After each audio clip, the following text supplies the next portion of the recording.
money would generate far fewer jobs while at the same time attracting large numbers of job seekers from distant rural and mofussil areas who should really be looked after in their homes or in the vicinity of their homes.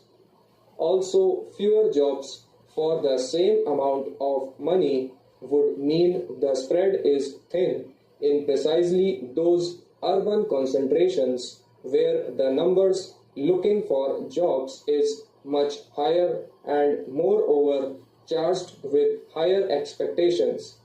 We have therefore decided that the second component of the Nehru Rozgar Yojana should comprise a scheme of generating the required employment through a special thrust to housing and shelter upgradation in all towns and cities with a population in excess of 1 lakh.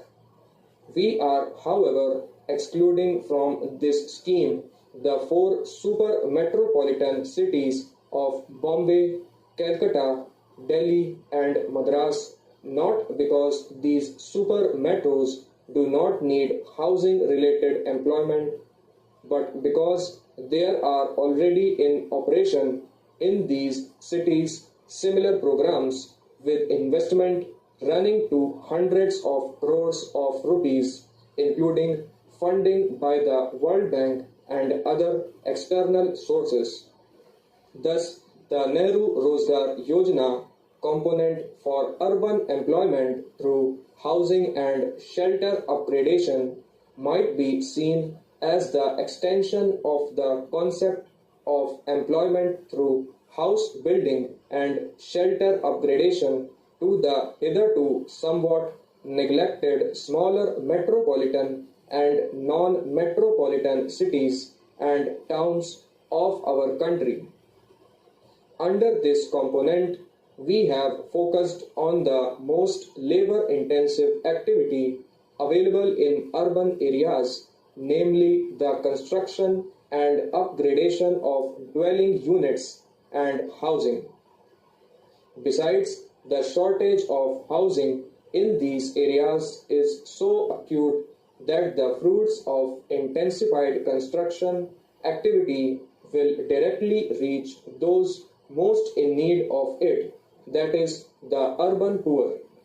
Besides, housing requires so many different skilled trades, such as plumbers and carpenters, and so many micro manufacturing units, such as for bricks, tiles, and furniture, as also services such as transport and wayside dhabas and tea shops, that the employment generated is not only direct employment in construction but also secondary and tertiary employment closely associated with construction activity. Also, some of the house building and much of the shelter upgradation will be undertaken by family labor. The family is given the opportunity of doing so by being given access to institutional finance. There are two segments to this component of the Nehru Rozgar Yojana.